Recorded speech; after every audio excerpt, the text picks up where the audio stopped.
It can get really dangerous when we're listening to people that are preaching fear-based teachings and trying to control and manipulate and have this power dynamic. Welcome to the Multiple Truths podcast. We're your hosts, Holly and Brittany. This is a space where we can come together, healing in community, where we share our self-love journeys, insights, and wisdom. A space with no hierarchy or judgment, fostering love, compassion, and respect, and where we honor our differences. With open minds and hearts, everyone's truth is welcome here. We are in this together. Let's dive into the episode. Hello, everyone. Welcome back to another episode. Today, Brittany and I are together. I'm visiting Vancouver. I love these episodes where we're together. Yeah. I know, they're my favorite. Me too. I wish we could do all of these like this, but I know, maybe one day. Yeah, one day. One day. But so I got into town and Brittany and I actually had been hearing about this documentary. It's called Dancing for the Devil, the 7M TikTok cult. I'm not sure. I feel like a lot of people are hearing about it. You know, TikTok is a huge platform, and I feel like this is like a new trending Netflix documentary that a lot of people are talking about. So we wanted to give it a listen. We felt called to watch it. So over the past couple days since I've been here, we watched it. We just want to dive a bit deeper into this topic of cults.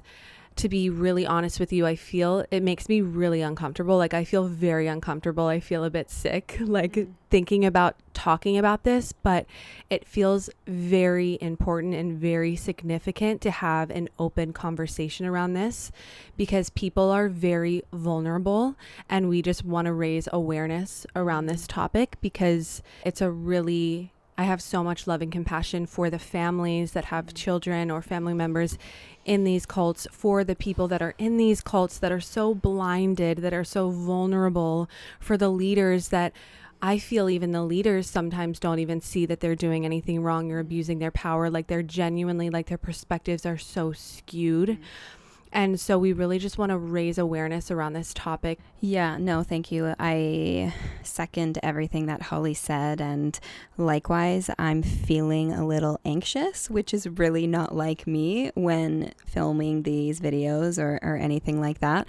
I really just want to do the topic justice, if that makes any sense, you know, because there's so many opinions, and it's really easy to judge people who get stuck in these cults. It is also really easy to judge the leaders, not saying that their actions are okay. You know, I'm definitely not saying that. With that said, I truly believe that people are innately good, and I feel like people do these heinous things when they are seriously, I don't want to say messed up, but when they have serious wounds. Yeah, when they're so hurt.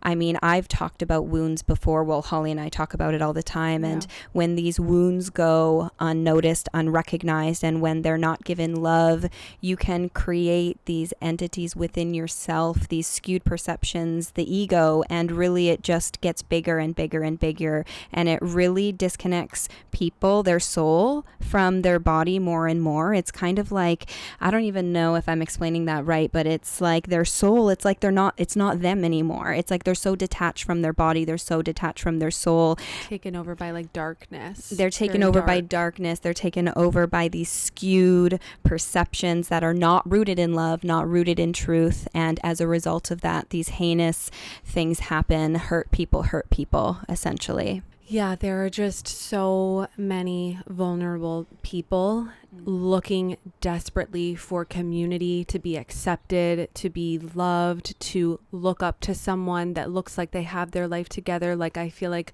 a lot of the time, so many of us give our power away to people that look like they're speaking so confidently and with so much conviction. They must have life figured out. They must know what they're talking about. Look at how confidently they are speaking. It can get really dangerous when we're listening to people that are preaching fear-based teachings and trying to control and manipulate and have this power dynamic. Yeah. And I want to add to that really quickly. I know me, like I speak with conviction a lot of the time. I really do. And I just want to say, I hope that people who follow me, listen to me, don't always take what I say for the truth and the only truth just because I speak with conviction. You know, it is really important to question everyone, question me, question what I say.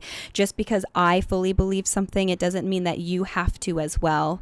The Multiple Truths podcast, you know, and I'm also my opinion changes. Like I've had people that have had conversations with me, and as a result of their opinion, my opinion has shifted through experience. My opinion has shifted and changed over time. I think it is important to speak your truth. With that said, be mindful of who you are listening to, and don't always take what a person says just because you do maybe resonate with a lot of what they say. It doesn't mean everything they say is the truth. So I just wanted to say that as well. Yeah, I think that's really important to say. And, you know, it's so dangerous when we put people on pedestals. At the end of the day, every person is a human. We are human. We are flawed. We are not perfect.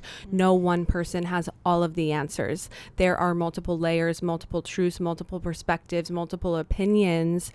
And we must not just be listening to one person. Even for us, we both have, like, you know, I'm learning how to use my voice and speak my truth, but I'm very open and I don't know everything. I'm the first to admit I don't know everything.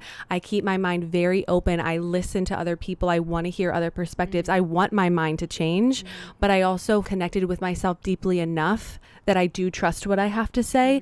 But with that said, I am very open to what other people have to say. So with that being said, don't place me on a pedestal. Don't place Brittany on a pedestal.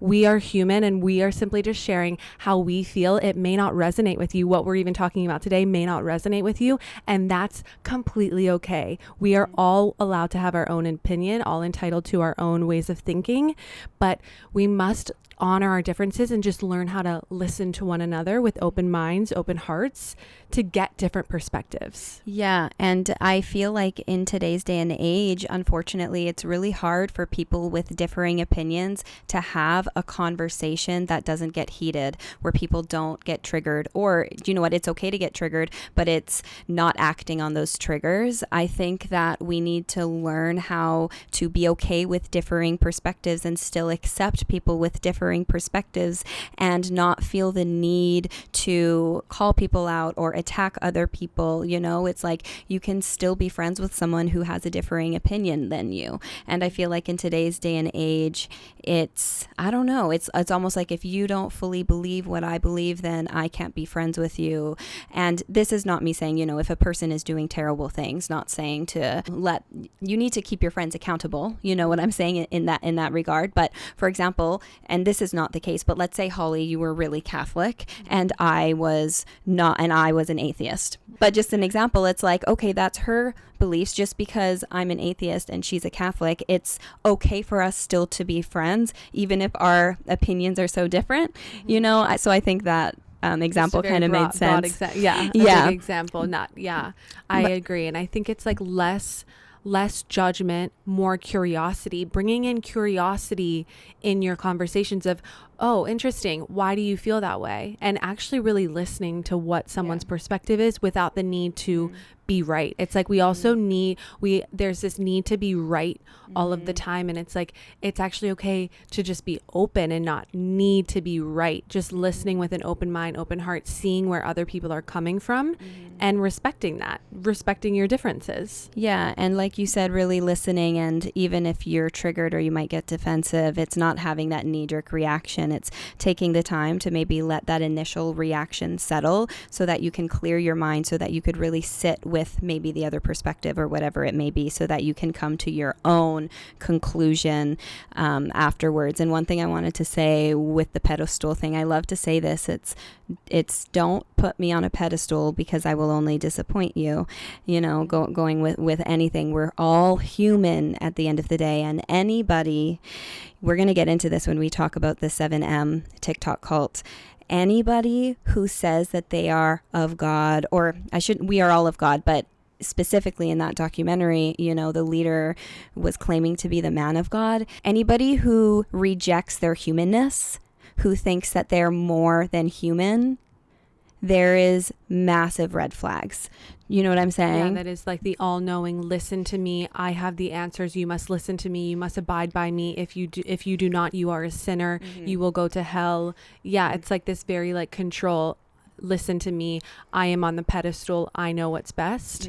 It's very dangerous. Something else I want to say really quickly before we hop into is we are here to help one another grow. So actually by listening to a different perspective and like honoring what someone else has to say, and if they're bringing something to you that you don't necessarily agree with, actually sitting with it and just being like, interesting, I've never thought of it that way. Is there truth to what they're saying? And being open to shifting, because I think so often we are put in an echo chamber and we're surrounded by people that only think one way.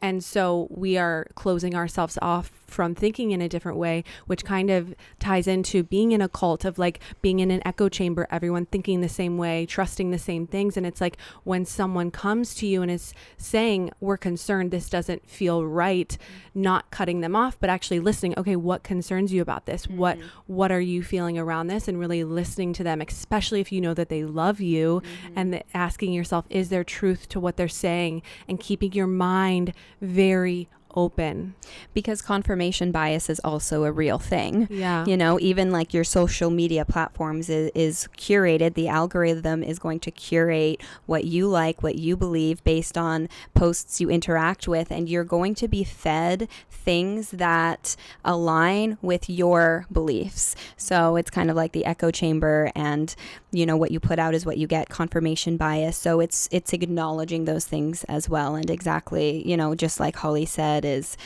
being very reflective and listening, especially when people love you. Yeah. So again, before we hop in, we're just like, this is just our perspective, what we're thinking. You do not have to agree or resonate. Take what resonates, leave what doesn't. We are very open to, we want to hear from you as well, your perspective. So we want, leave it in the comments how you're feeling. And one thing I want to say too, if any of you listening have been in a cult or have had any experiences with that, I know I've done a couple readings for people who have said that they grew up in a cult.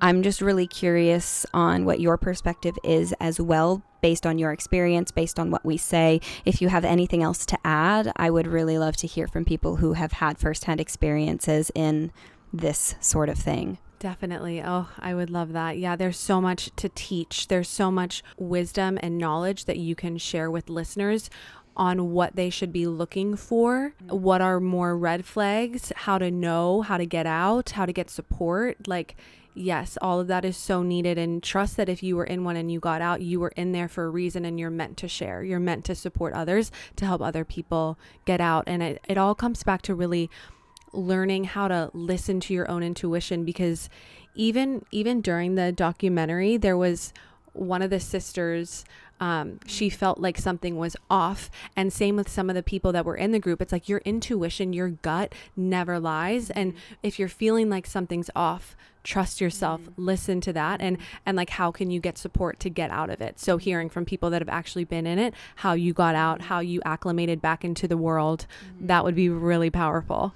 Yeah, exactly. Because your soul communicates with you through your body, through emotion. So if something is feeling off, even if your mind is telling you, oh, but I know this person, I look up to this person, right? The mind, the ego often communicates with you through your mind. Your soul communicates with you through your heart and through your body. We have not been taught how to listen to our soul. We have not been taught how to listen to our intuition. We've been taught. Our bodies. And our bodies. Our bodies are always communicating. When you get a nauseous feeling in your stomach, when you get like the pit, we can get more into it when we talk about the episode or about the documentary. But the one woman he was sexually assaulting her body, she was getting sick and sick and sick. And she's like, oh, I must have so many demons in me, and he needs to help get these out of me. Her body was screaming at her, get the hell out of here. Yes. Yes, I remember Yeah. saying like, no, sweetie, that's your soul communicating with you through your body. And her mind, the ego, was telling her those other things because she was listening to what he was saying because she had him on a pedestal. And the mind is tricky. The mind will play games, especially when you are seeking love, especially when you want acceptance, because we are creatures of community. Like, we need community, and we crave that so deeply, especially in a world where we are so disconnected from that.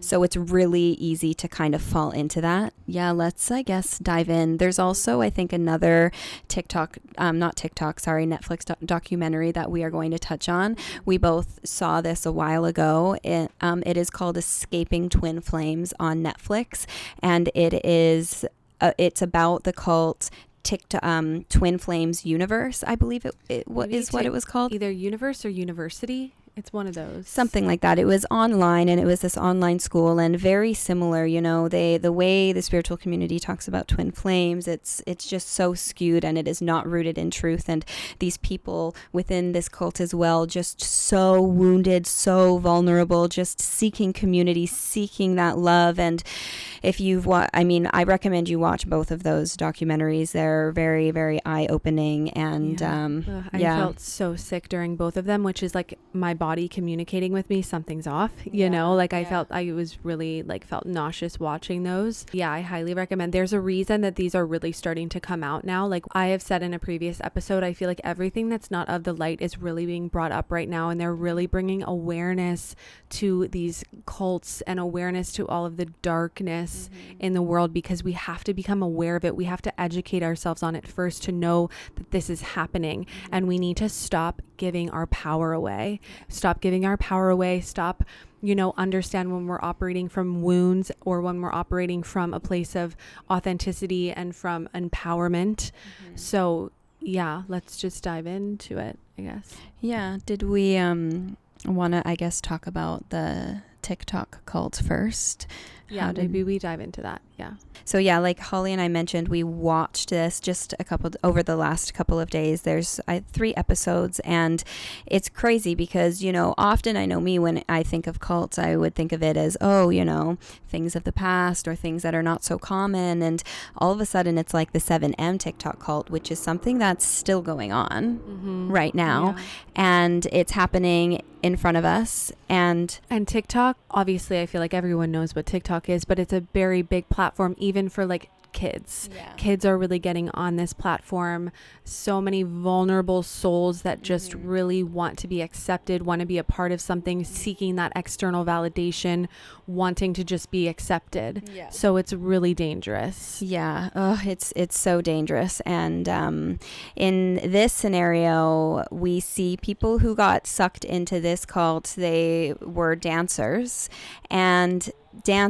who were seeking fame, seeking money, seeking success. Of course, they're living out their passion, and what better than to live out your passion and get paid for it, right? I feel like any one of us would, I don't want to say fall into that, but any one of us, if we got offered money, a living, if we got offered community to literally do what we love, hell yeah, that's the goal.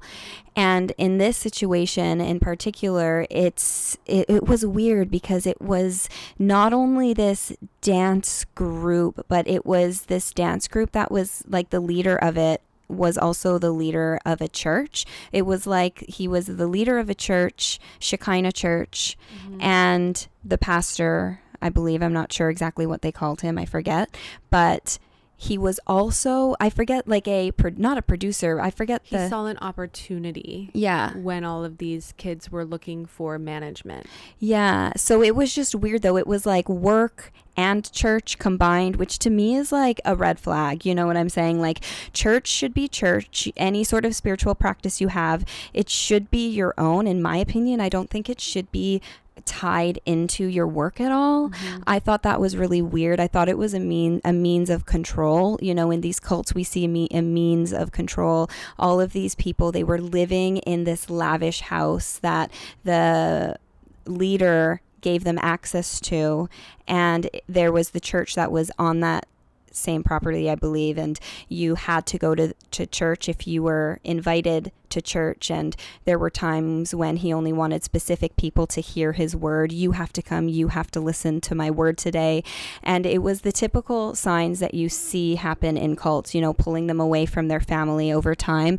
Before we get into that too, so the people that were joining had over 1 million followers on TikTok, and Instagram. So they were very high profile individuals. So as they were recruiting more people, it's like, oh my gosh, I've looked up to these dancers for so long, being in a room with them, and then, oh, maybe I should join this. They're a part of this. I've looked up to them. It was this way of getting people in. Yeah, and they had these dinners and they invited more people, and it started out really friendly, reading the Bible together. It started out in community, and it just got weirder and weirder. I don't know if we want to get into too much detail of exactly the documentary. Yeah, if you guys want to watch it, I would definitely recommend watching it. We can just do highlights of red flags. Yeah. Okay. Yeah. That sounds good. One of the red flags to me right away, and I said to Holly, and this is not me shaming them, but I was so confused as to how they didn't see the greed with I want to call him pastor, but I don't know if that's exactly what he was, but the leader of the church, essentially, because he was all about money. He was all about the lavish, oh, you look at how much money we make. Look at how much money this person made. Oh, this person was on this commercial. These two people were on the Ellen show. Look at all of the money that we're making. Look at this lavish car that we were able to buy. Look at this, look at that. And in my opinion, the church, if you are a person following God, based on my personal experience, because I grew up, very religious, we were taught that to be greedy and to just, seek money was the workings of the devil, basically. So I was really confused how... Did you know what I'm saying? That very was much about material items, wanting to build up the ladder, comparing in a way. Yeah, but it also sucked them in, I guess, right? Because that was a big seller, money, greed, and for them it was success. They were doing what they loved, but they weren't really seeing any of the money. So they were very much working hard, getting these opportunities, getting to collaborate, dance together, but weren't really seeing their money. Another really big red flag is they were really cutting off their families. Yeah. So the main family that is in the documentary, it's two sisters that used to love to dance together. One sister really got sucked into the cult, and the other sister who didn't, she was invited to a dinner but felt intuitively that something was off, and she's like, I am not being a part of this. Went home, talked to her family about it, but the other sister stayed in it because she had a boyfriend that was also in there, so they were in that together, and they had very limited access in talking to their daughter or the sister, which they were all incredibly close. That is a very big red flag. If anyone is trying to cut you away from your family, talk badly about your family, it's oh, you need to distance yourself from your family so you can save them. It felt very... Die to your family. Die to your family is the verbiage that they used. And it's anytime people are trying to tear you away from your family, demonize your family, there's something off. Your family, although there's many trials and tribulations that people have with their family, I understand that there's a lot of trauma that comes with family. It's safe and an act of empowerment to have boundaries if you need to have boundaries. But where you're having someone and a leader telling you to distance yourself from your family, limiting access to your family, that is very dangerous. And even on my own journey, I've really seen the importance of family. We are meant to be healing within our families, supporting our families. Again, this is on a very big spectrum, because I know a lot of harmful things happen. Some people do have to cut their families off, and that's the best thing that you can do for yourself in that moment. But there's something around anytime you're feeling called to really leave the family, start questioning things, because there's something off. There's something off there, even if they tell you, because in this cult in particular, the idea was, eventually you'll get to talk to your family again, but first you need to die to your family to save them, and then eventually with quote unquote time, you can go reach back out to them to also bring them in. So I remember one of them talking about that. So the idea was, oh no, you are going to get to see them eventually, but if you love them enough, you will die to them first, save yourself, and then go back and bring them in. But the idea of cutting out your family at all, like Holly said, question that, because I don't think anybody has any right, regardless of who they are. Nobody has any right to tell you to cut off your family. That's a decision for you to make based on your life, based on your relationship with your family. Your intuition knows what's best for you. And again, in some situations, the best thing you can do for yourself is to remove toxic people from your life. Yeah. And something I want to touch on too, which is why I have so much love and compassion for the people that get sucked into this, is because majority of them are looking for that father figure, that mother figure, that needing to fit in, like really wanting that, like, oh, he sees me, he loves me, he wants me to be a part of this, like coming from a really wounded place of just wanting a sense of belonging. And so it's so important to really learn who you are. And like most of these people joining are very vulnerable, very young, like unaware of who they are yet, like still shaping their beliefs, their beliefs and their autonomy, and trying to figure out what's right, what's wrong. And again, putting someone on a pedestal that looks like they have all of the answers. No one has all of the answers. And really the most powerful thing that you can do for yourself is be around people that want you to just be yourself, that you are not good or bad, you're not sinning, you're not going to hell if you do something wrong, that are encouraging you to, learn to be more of yourself and to learn how to love yourself and accept yourself. And you cannot do good or bad or go to hell because you do something wrong. It's people who encourage you to discover self. In this cult in particular, he was encouraging them to do the opposite of that. And that's another whole red flag there. But people who encourage you to become who you are and discover who you are. Another really big red flag, though, in this cult that I think is important to talk about is the control. He really started controlling their actions and what they do. There was, the main girl that the documentary was about, her grandfather passed away, and she was supposed to fly home to see her family and to go to the funeral, and the leader of the cult prevented that basically from happening. They started really controlling when they could go out, what they would do, even down to, their outfits and the type of songs that they would dance to. It was very, very, very controlled. Nobody should be controlling your actions. I want to say outside of work. If you have a job to do, then of course you have to do what you're getting paid for. But when it comes to controlling anything outside of that, that's a huge red flag. And then using against you, like, if you do this, you're a sinner. Like, if you don't do this, you're sinning. You're not being good to God. You're not being good to Jesus. Like, you know what I'm saying? It's like using your actions against you, causing fear. It's like very fear-based. If you don't do this, like, it's very fear-based. Anything that's fear-based, anything that they're demonizing, like demonizing these things, it's like, it's all fear-based. And we need more people really learning how to listen to their, connecting with themselves, listening to their own intuition, to be able to have the discernment of when something feels off and when something feels like not right.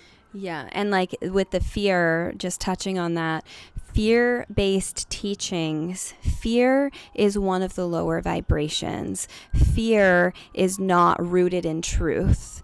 Our soul, love, is what's rooted in truth. Teachings about love, that's different. If people are perpetuating fear, these fear-based teachings, instilling fear, you're going to go to hell, you're going to go to this, really question that, because fear is not love. It's a low vibration. It's not rooted in love. Therefore, it is not rooted in truth. Only love is true. Yeah, loving compassion. And I feel like we must not give our power away to people and take what other people say with such conviction. We need to be questioning things.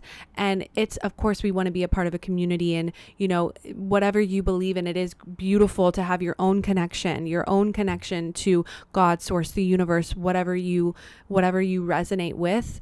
But again, being very mindful of who you're following when you're doing that type of thing. And I think with this in particular, you know, when it comes to cults, it's, you know, like you said, bringing in God and Jesus is very dangerous, especially when it's tied in with something else. You know what I'm saying? It's like if you're choosing to go to church, if you are choosing to follow certain people online because they inspire you and because you do resonate with a lot of what they say, that's one thing. There's absolutely nothing wrong with that. But if you are involved in something, like I think tying work and God, Jesus together. Do you know what I'm saying? Because it was like a church, but also work. And in order to do this work, you had to be a part of the church. You had to be going to church and listening to him and listening to the word. Yeah. Like to me, in any sort of work environment, that is such a red flag, because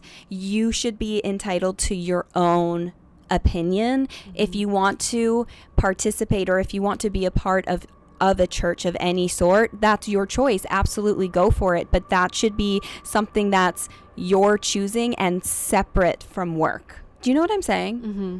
Yeah, absolutely. Yeah. It's like it's a means of control, essentially, because again, the dancing, that's their passion. It's like, oh, if you want to do this, dangling all of the money, dangling the luxuries, dangling this, dangling that. If you want to do this, you also have to abide by these rules. You have to listen to me, the man of God. Yeah, and anyone that has a God complex or feels like they are all knowing, listen to me. It's like you can tell when someone has that kind of like God complex. We'll talk about the other documentary, but in the twin flame one, the one guy felt like he was Jesus. You know, it's like these people that really are so wounded that are taking on this like God, Jesus complex, and people are listening because they're speaking confidently and they really want to be a part of something. And it's just so important to really like use your discernment. But something else that came out in the documentary that was also a really big red flag was near the end of it, they started talking about the sexual abuse allegations that were coming out. So he was sexually assaulting multiple women there, but the women felt special if they were getting with him because he's the man of God. They wanted to be with him, and he would ask for massages, and then it would get really sexual, and there was so much sexual abuse, sexual misuse of a power dynamic. It's like this power dynamic, it's a misuse. And he asked them to not tell anybody else. So that's another big red flag. If somebody of power is telling you, shh, don't tell anybody else, that's a huge red flag. You know, just nobody, it's different if you're amongst friends and you're, you know, telling your friends something in confidence, but this is something completely different. Anything tied to a church, anything tied to work. If your boss is telling you not to say something to other people, that's a massive red flag. And I just feel so deeply for these women that were getting sexually assaulted, but they felt like, okay, I need to do this. He's the man of God. He's saving me. I have demons. He's going to help me get rid my body of demons. Like the one woman that I was talking about, he wanted to spend more and more time with her. And she said, okay, I must spend more time with him. But her body was she was feeling sick. Her stomach was hurting.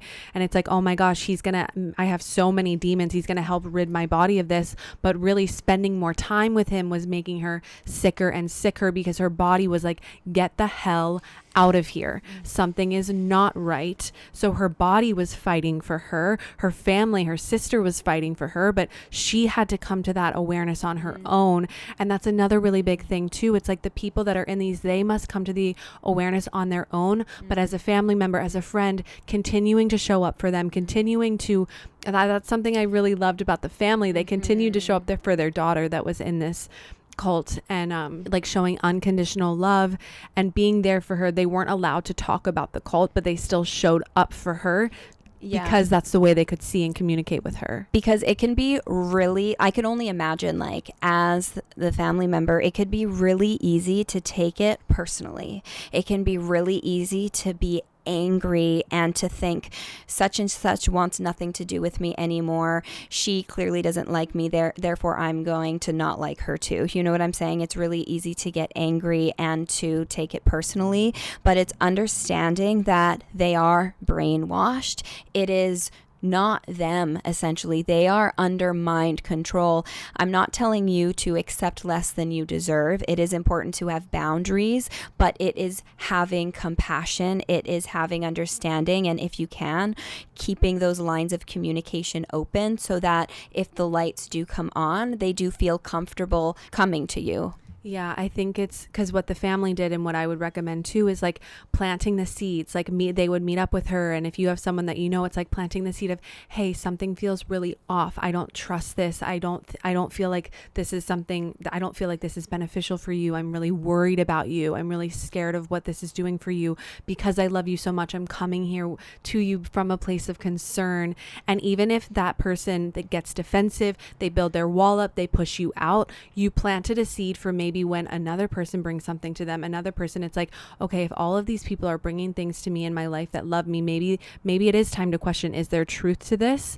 And when they come to you with the realization, it's like opening your arms, having open arms, open love, that unconditional love, meeting them where they're at, and when they and being able to show them love when the lights do come back on, when they do have these realizations, because they're going to need support afterwards. But it may take years. And like the best thing too that I feel like you can do if you know somebody in that is really praying for them, like just praying that awareness that their guardian angels, their spirit guides, someone in their life that loves them is going to say something that actually resonates and actually hits, and they're going to get it, and they're going to be like, whoa, I need to get out of here. Sending love to someone is so much more powerful than we realize. Even sending love to people around the world, you know, like Holly was saying before, a lot of this darkness is coming to light. Earth is doing its shadow work. That's what I like to say. Earth is going through a death and rebirth. There is massive change happening here. But in order for real change to happen, we need to see and understand the darkness that the world is at this time. So just sending love to the darkness in any sort of way has so much more of an impact than we realize. Yeah. And I think the biggest thing that I want listeners to take away from this is, like, again, not placing anyone on a pedestal. Like, other people may have more wisdom around a certain topic than you, but again, we are all human. No one knows all of the answers. You can resonate with what someone has to say, but also question what other people have to say, and don't put anyone on a pedestal. Really learn how to trust yourself. Come home to yourself, your heart, so you can have the discernment of, if something feels off, you're able to like listen to your gut, listen to your intuition, and say, this feels really off to me. I'm going to go another direction. Yeah, no, I love that. And for me personally, just like on my journey, I really needed to take the time to question everything in my life. Why do I believe this? Do I believe this because this is how I was raised? Because this is what my parents taught me? Do I believe this because this is what society shoved down my throat because of the environment, the culture that I'm immersed in?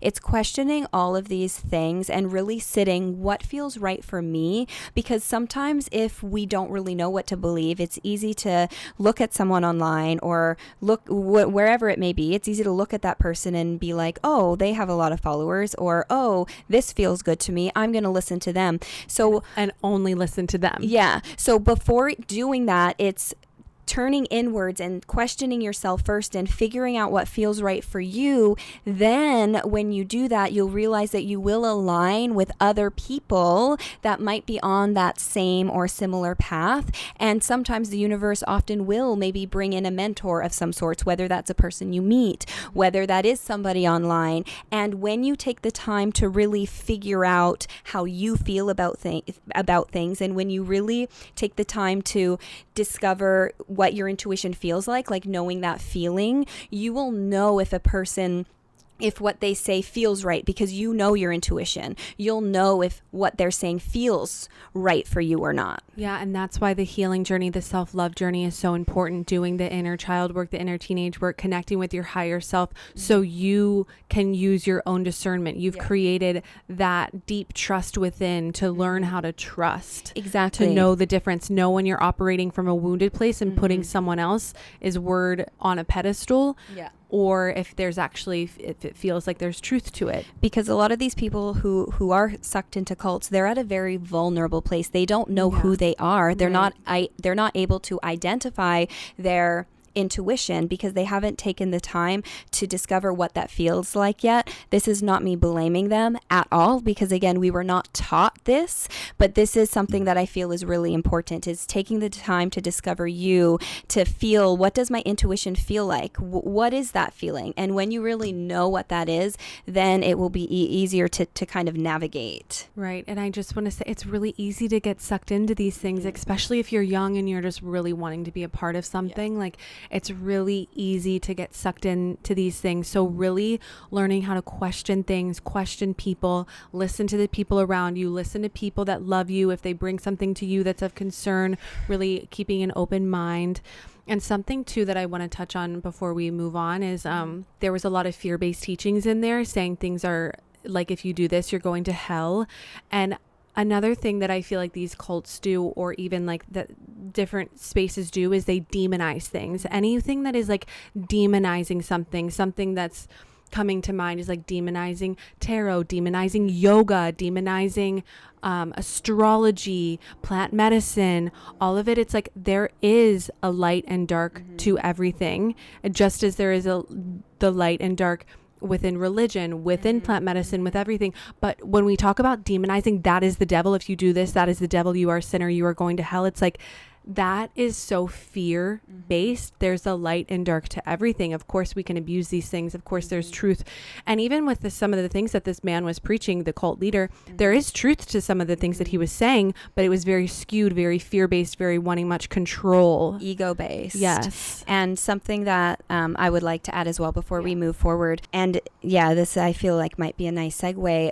In the first cult here, what's coming to mind is fame, success, seeking validation outside yourself. In the other cult, it's seeking love, wanting love outside of yourself. And it all stems from wounds. It all stems from wounds. And the main family in this first cult here, a lot of you might feel like, what do you mean? How is she vulnerable? She had such amazing parents. She had such an amazing life. She had such an amazing sister. How does somebody like that get sucked in to something like that?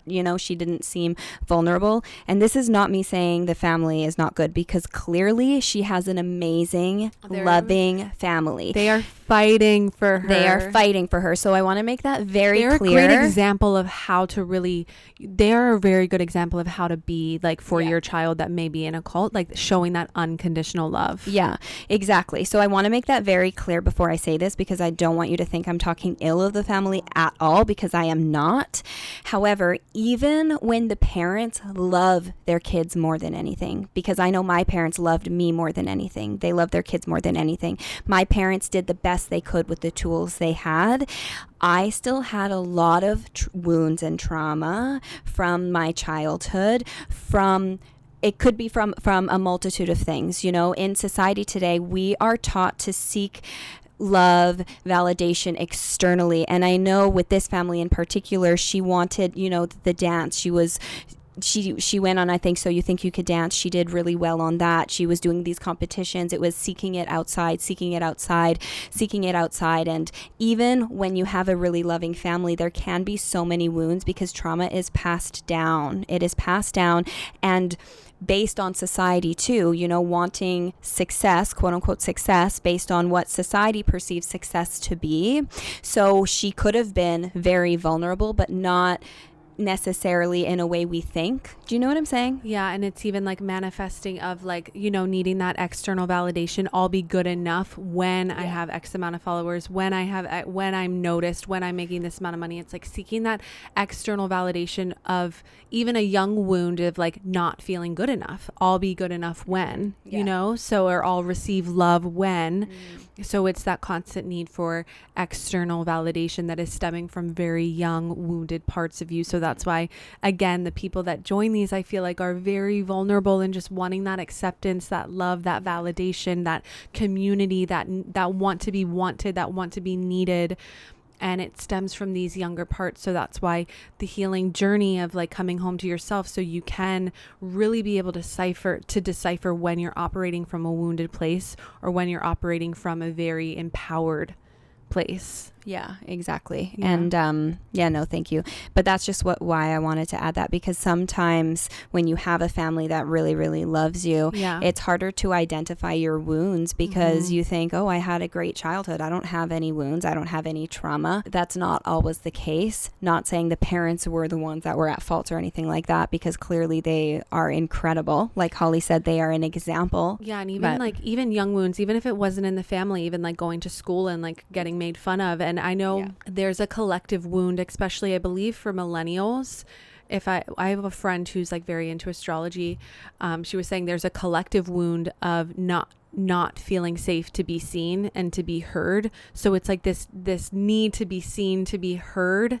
There's like a very wounded part of being seen, being heard. So like trying to get that from external sources. And with them, it was like, you know, they did really well on TikTok. They were receiving that validation. It was feeding a part of them that they were seeking internally. But you get what I'm saying. I don't need to go on and on and on. Hey guys, we are super excited to announce the launch of something new.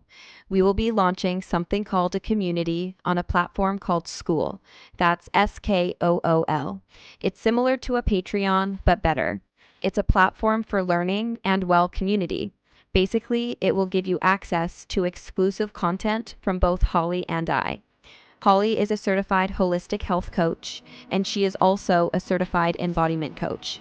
I have a degree in kinesiology and received a certification in personal training. I also am an advancing student in mediumship development and have been channeling spirit for as long as I can remember.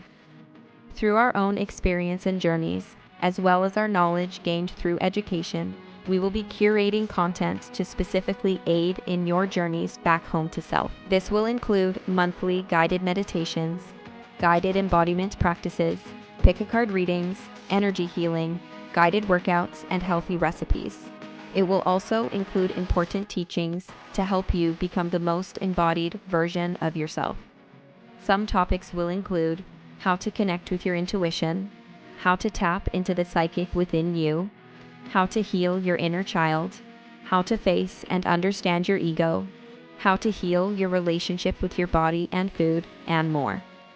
This platform will also allow for conversation and connection with others who are also part of the community, giving you the opportunity to potentially meet other like-minded individuals who are also on the path of becoming the best versions of themselves. This path is not easy and at times can be isolating. We are not supposed to do this alone.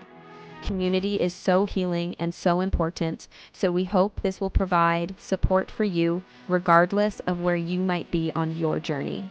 It's only $22.22 a month, where you will have unlimited access to all of the content as well as the new content rolled out monthly. It will also give you a $10 discount on our monthly healing circles. Holly and I both struggled with self-image, self-confidence, knowing our self-worth, and knowing what it means to truly love ourselves majority of our lives. The truth is that we are not taught how to properly love ourselves in this day and age, and we are on a mission to make change. We owe it to the future generations to come. We believe that it is important to love your mind, body, and spirit cohesively in order to truly step into the highest, most authentic version of yourself. We hope to see you there, honey. And I think we're going to kind of segue into the second documentary. We're not going to dive too deep into this one either, because I think we kind of talked about the red flags and the warning signs, and this kind of goes for all cults in general. But I would like to talk about this documentary. I really highly recommend that you go watch it. It is called Escaping Twin Flames. I believe it is still on Netflix. I'm not 100% sure, but I watched it not too long ago. I randomly stumbled upon it. Yeah, me also. And I personally have had an experience with a twin flame, and I really want to give a disclaimer on this, because the way the spiritual community talks about twin flames, I could not disagree with more. I really don't like the verbiage. I don't even think it should be something that's talked about at all, because it should not matter. It should not matter if you have a twin flame or if you don't have a twin flame. All that matters is you and your journey, and what's supposed to be on your journey will find you, as long as you are on the path of healing and coming home to self. That's all that should matter. I don't know if I want to kind of, for those who might not know what a twin flame is, I might give a little description, but did you want to kind of talk about your opinion first? Yeah, I just wanted to say I genuinely didn't even know what a twin flame was. I'm not very, I didn't even know what a twin flame was. I know Brittany had talked about it a bit when I first met her, and then this documentary came out. But yeah, I didn't even know what it was. I don't necessarily resonate with it. I don't, I've never experienced it. I don't, I believe in like soulmates. Not to say that people that say they have a twin flame, there isn't truth to it. I believe, there's truth to what Brittany says, her experience. I'm very open to it. For me though, I've never experienced it. I don't really resonate with the term. I think it can be really toxic, really dangerous. And this documentary even goes into like the toxicity and the danger around it. When we are seeking this kind of love, I think it's very rare. And if, so I just want to put that out there for people that are more kind of like not in the spiritual community, if you're listening, because I don't really feel like I don't really even know much about the spiritual community. I'm very spiritual. I have my own connection with my spirituality, but I don't really resonate with spiritual community either. So I genuinely didn't even know what the verbiage of twin flame meant. So I just want to give that disclaimer as well. Yeah, no, so thank you for saying that. And I also want to say too, I often get lumped into being a part of the spiritual community because I'm a tarot reader, because I'm psychic, because I do resonate with some things, but personally I don't identify with being involved in new age spirituality. I also just consider myself very spiritual, and there are things within new age spirituality that I do resonate with, just like there are things within religion that I do resonate with. However, there is a lot within new age spirituality that I do not resonate with. Yeah, and I think even just labeling like spiritual community, religion, like we're putting ourselves in boxes. Like these relationships to our spiritual connection should be whatever we feel that they are, not lumping us into boxes of like, oh, I'm a part of the spiritual community, oh, I'm religious, I'm Catholic, I'm this. It's like lumping ourselves into boxes when like we are not meant to fit in a box. What resonates for one person isn't going to resonate with another, and finding your own connection. Yeah, no, perfectly worded. I agree. And personally, I believe the true spiritual journey is the healing and self-love journey, is the journey of coming home to self, and that's all that really matters. And I agree with Holly. I hate labels. I hate lumping people into boxes. I hate even the term twin flame. I really do. It just kind of gives me the heebie-jeebies. I'm just like, what even is a term? I don't like the verbiage. Yeah, but when I've talked about it with people who, it's just like twin flame. It sounds crazy. It does. It does. I totally hear you, and I hate it because I do have an experience with a twin flame, and I hate using that word because there's such a stigma around it, and just again the way it's talked about is so skewed. So I'm going to give, without diving into detail. And before, when I say it sounds crazy, if you have had this experience, I'm not saying you're crazy. Like the whole concept sounds a bit crazy to me, Yeah. Just wanted to, And I totally totally hear you. Like, I really totally hear you. So I'm not going to dive too deep into it, but I'm going to give you just a little snippet of my experience so that you have a better understanding of what a twin flame is, to me, at least. So I've been on my spiritual path for a while now, and I've heard the term twin flame before. You know, you hear it within the spiritual community a lot. It's thrown around online, twin flame this, twin flame that. And I didn't really focus too much on it. I didn't really care. You know, I was just on my journey. I was like, oh, are twin flames real? Maybe. Are they not? Maybe. Genuinely, my attention was not, oh, I need to find my twin flame. Not at all. It really wasn't in that way at all. And on my spiritual journey, when I was really in the thick of my healing journey, like when I tell you spirit had me in boot camp, that's how I describe it. I was in spiritual boot camp. Somebody entered my life that was a direct mirror, but a very intense and magnified mirror of me, and us two coming together pushed me into growth in a way I have never experienced before. And essentially that's what a twin flame is. And when him and I came together, I got the message of, this is your twin flame. And I'm like, twin flame, what even is really a twin flame? Because I had heard the word before, but I didn't really know if I resonated with it or not. Again, I was not looking for it. I did not care if I had a twin flame or not. So I was a little like, what is this? Why am I getting this message? And the universe gave me crazy messages and signs in the physical 3D. Like, I remember at one point we went to the beach and we sit down, and all of a sudden these two twins come and sit down next to us, and both of them had red hair. We look at the time, and the time was exactly like 1:01. So like we were seeing like mirrors of everything everywhere. Twin flames. Yes, twin flames. We were getting crazy, stupid signs.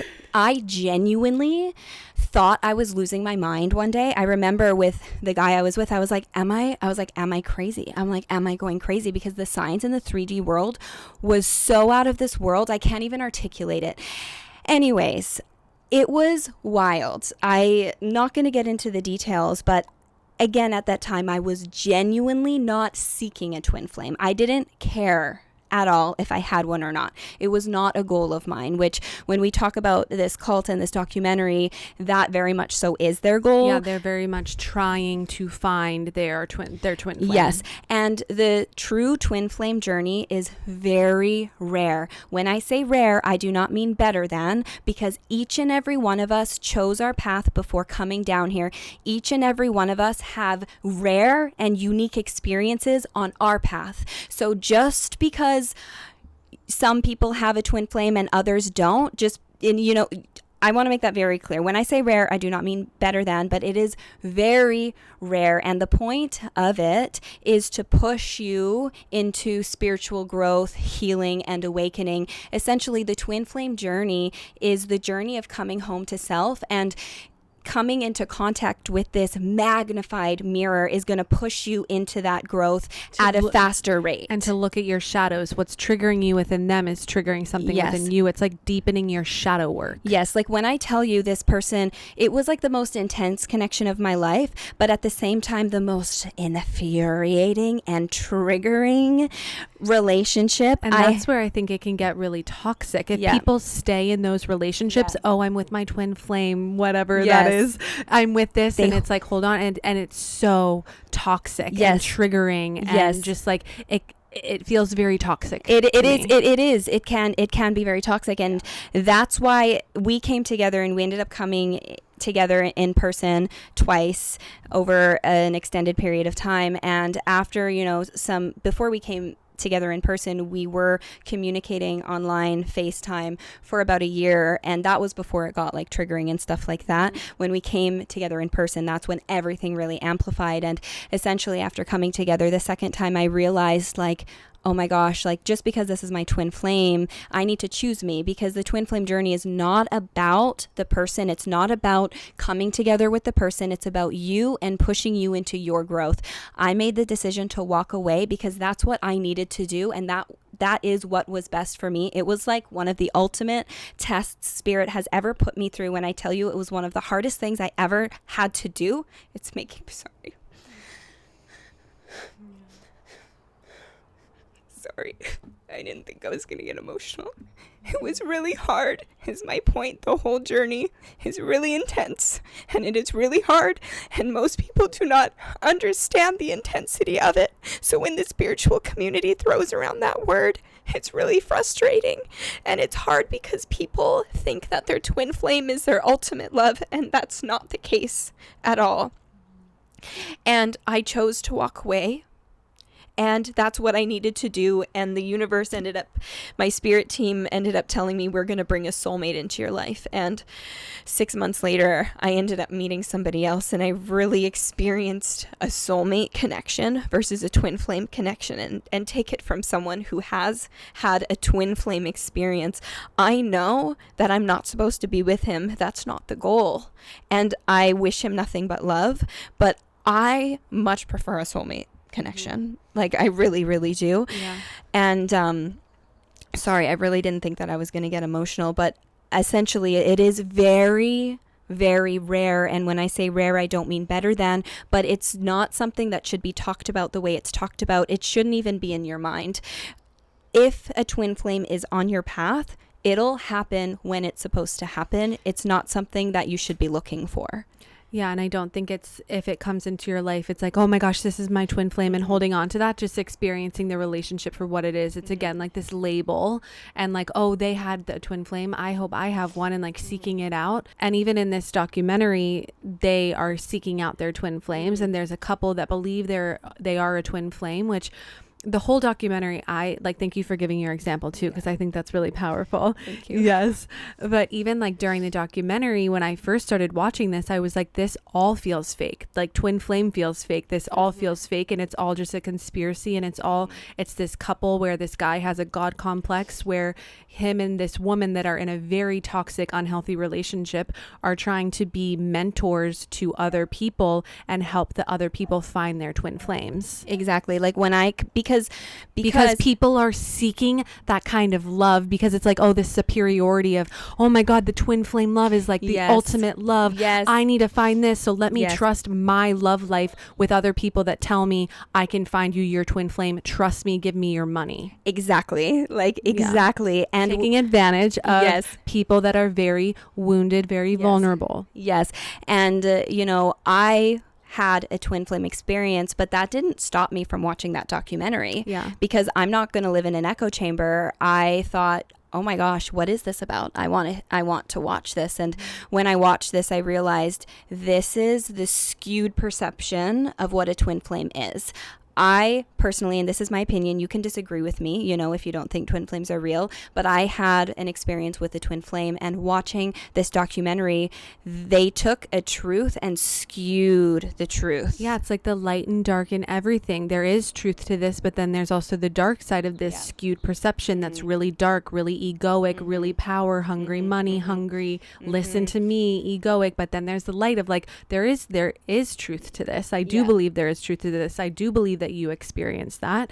So it's like the light and the dark. But when we skew things, when it's coming from wounds, it's really dark, very manipulative. And this is why I don't like labels. Labeling twin flame, soulmate. We should just let go of the labels, let go of those things, and just by, again, coming home to self and working on yourself, trusting that what is on your path and what is meant for you will find you regardless of what it may be. We get too trapped into those labels. Oh, the twin flame is my ultimate love. I need to find my twin flame. I need this. I need that. And it can really turn people down a dark road when we really try to control, when we try to hold on to things.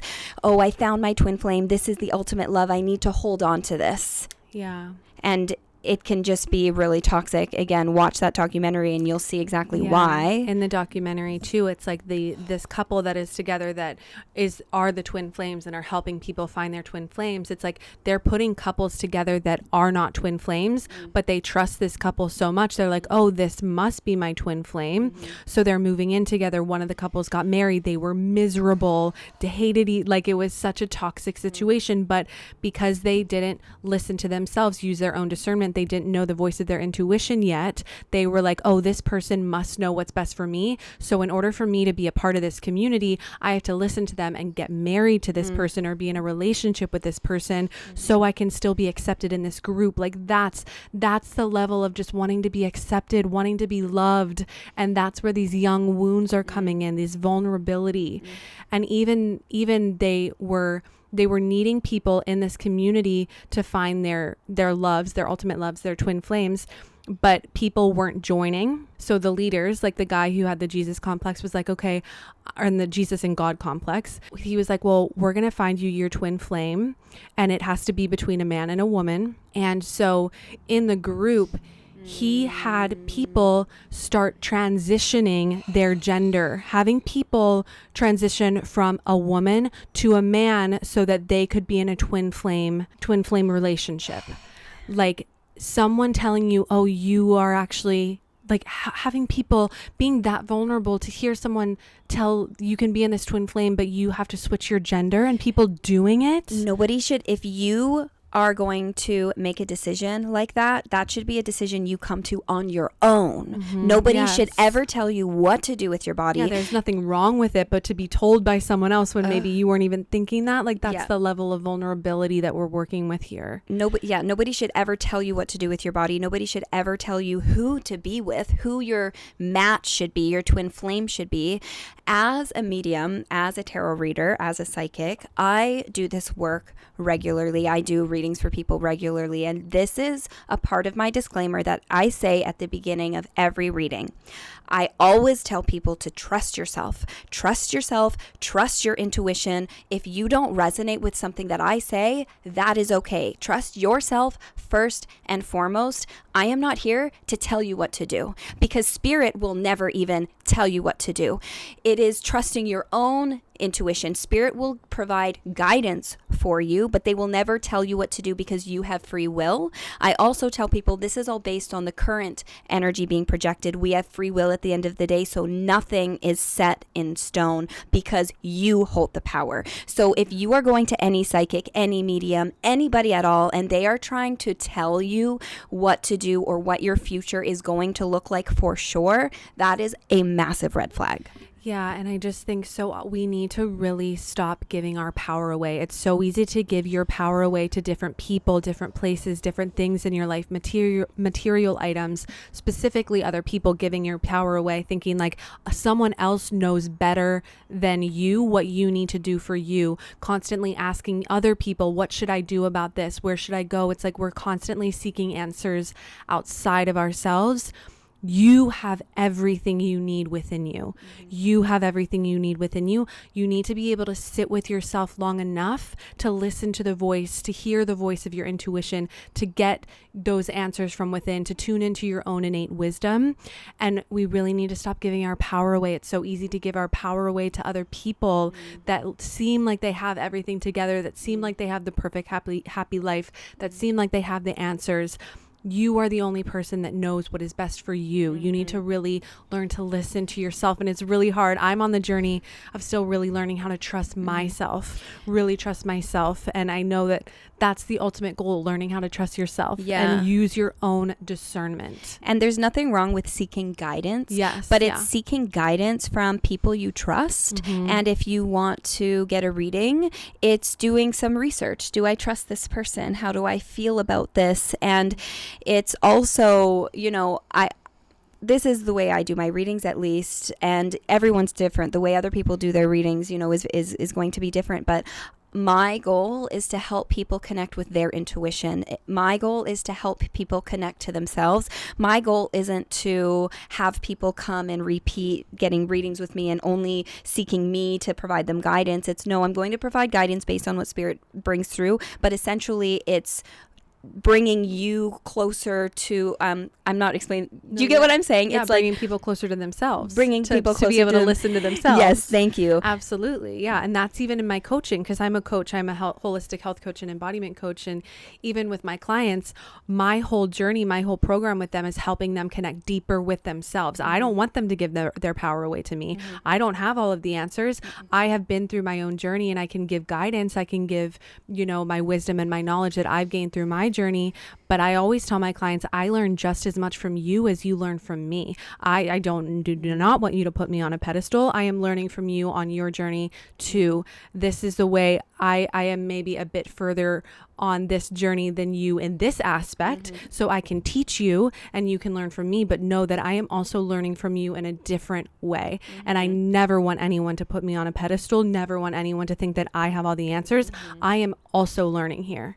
Also learning. Yes, absolutely. I agree with what Holly said, because we all are unique. We all have our own unique gifts. We all are masters at different things. And the beauty of this world is we get to share our unique gifts with each other. So things that you are really good at, you know, it's like you sharing that with me and then me sharing my gifts with you. And it's realizing that we are all different, but we are all equally different. Yes, and no one is better than anyone else. No one is better than anyone else. No comparing, no putting people up. It's like loving and honoring people for their own gifts, looking up to people for their own gifts, but also seeing yourself, your own gifts, what you are bringing to the table, and not giving your power away. Yeah, exactly. We're interrupting this episode to share something close to our hearts, our virtual healing circles. We have been loving them so much and meeting so many of you incredible people through them. Brittany and I are passionate about bringing people together to support one another and heal in community. We felt alone on our paths for so long, and coming together in community has been instrumental to our growth, and we've both seen the importance in it. We aren't meant to do this alone. In unity and vulnerability, we find strength, courage, and support each other on our paths back to ourselves. Our monthly virtual seminars blend discussions, workshops, and practices to nurture your mind, body, and spirit. Whether seeking guidance, healing, or a listening ear, our gatherings offer a safe, inclusive space for people to connect, heal, and grow. Join us on this journey of healing in community. Together we can heal, grow, and thrive. Register for the next circle using the link in the show notes. We hope to see you there. I don't know if there was anything else that you wanted to add about the cults or anything like that, but I feel like we talked about like most of the red flags all in all. Yeah, I think it's mainly just really like if anyone's trying to really tell you what to do, because even in this twin flame cult, they were like putting people on meal plans and they were all eating the same, and like it was just so, it's such this sense of control, wanting money, anyone that's wanting a lot of money from you, telling you what to do, taking you further away from your family. You know, if there's any sort of sexual abuse, wanting sexual like connotations, or wanting to do something sexually to help you advance in some way or get you closer to God or source or whatever it is.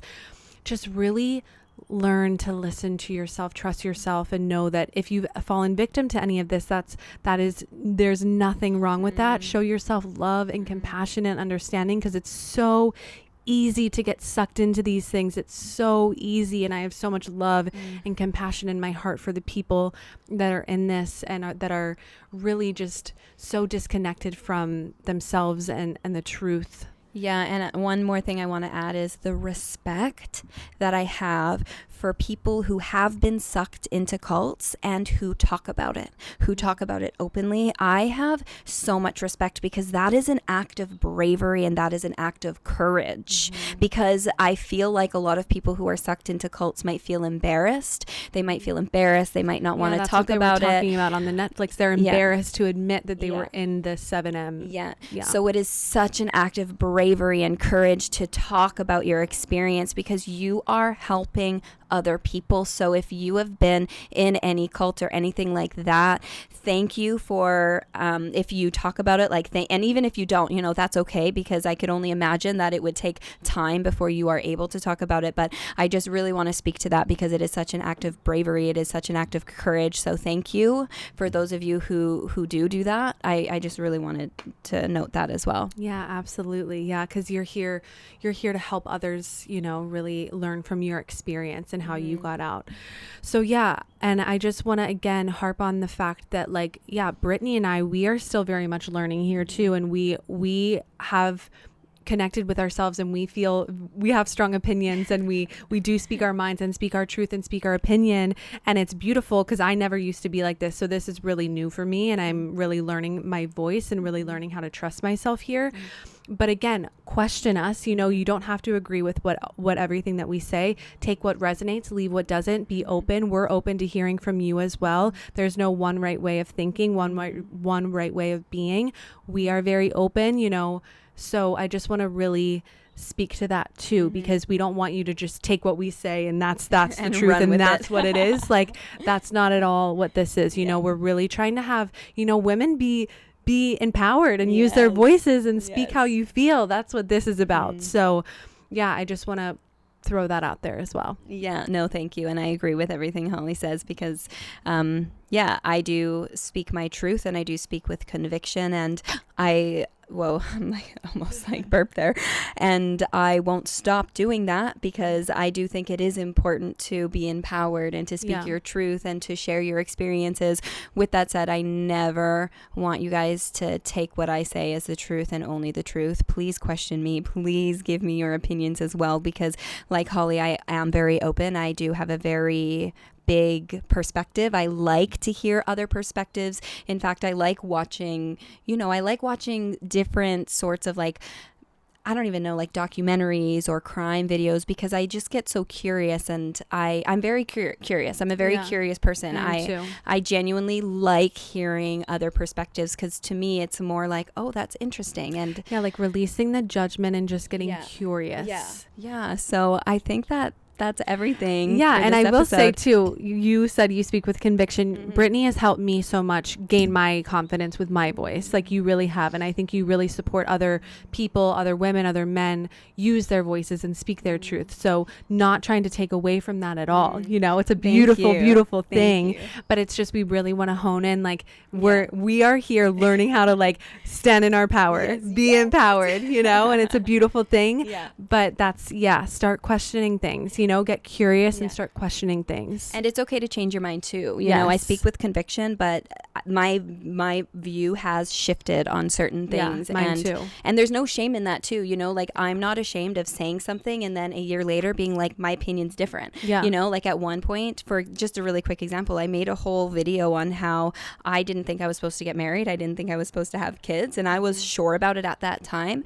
And I realized that I needed to believe that at that time, because that was very much so a part of my journey. And now I'm like, no, I do want to get married and I do want to have kids. And it's safe to shift. And I don't know, I don't feel embarrassed by changing my mind. I feel like a lot of people, that's probably why too, a lot of people are afraid to speak their truth, because get pigeonholed. And it's like, why? We are just free birds. We are allowed to explore. We are allowed to adventure. We're allowed to dabble in a little bit of this and have a little bit of that. And to change our minds. It's safe for you to change your mind. It's safe for you to say one thing, hear a different perspective, and change your mind. Like, we need more flexibility, less judgment, more curiosity, more open minds, more open hearts. Hence the whole description around the podcast too. So oh my gosh. Well, let us know what you thought of this episode. If there's anything that you thought that we missed, anything that you want to add, please, we want to hear from you. Leave it in the comments. We want to hear from you, your perspective. If you've seen these documentaries, what are your thoughts? What are your opinions? If you were in a cult, we would love to hear from you, maybe even have you on as a guest. So email us. It's the multiple truths podcast 3@gmail.com. We want to hear your stories. If you were in a cult, like, genuinely, I have chills as I'm thinking about this. If you were in a cult or know somebody that is comfortable speaking their story, I would love to have a conversation with you, to hear your experience. I would really love that. No pressure, obviously, only if you feel comfortable, but email us. We'll have our email in the link below. We have our monthly healing circles. If that is something you are interested in, the money that we receive goes directly into funding this podcast. We are also starting a community. Not exactly sure when this episode is going to air, so I'm not sure if the community is already launched or not yet, but you would have heard the ad for it in here. We would love to have you a part of our community. Yes. Yes, I am just like loving this community in general, just this little community we have. Yes. It's just, it It's makes so fun me to so meet you happy. guys at the circles, like to actually like, Yes, we yes. love it so much. It really Yeah. just fills my heart, and I know Mine your too, heart just so yes. much. I just feel so grateful and just so much love. So sending you all so much Yes. love. Thank you for listening Yeah, to thank this you for episode. tuning in. Yeah. And until next time. Yeah, we'll see you next Wednesday. Bye. Bye. As we wrap up today's episode, we want to extend our deepest gratitude for joining us on this journey. Your support does not go unnoticed. If you enjoyed this episode and find value in our conversations, please take a moment to leave a review. Your feedback not only helps us grow, but also allows us to reach more people who can benefit from our community of healing and support. Every review, every rating makes a difference. Thank you for being a part of the Multiple Truths podcast family. Thank you so much for joining us on this episode of the Multiple Truths podcast. Keep speaking your truth and spreading your light. We love you, and we'll talk to you next Wednesday.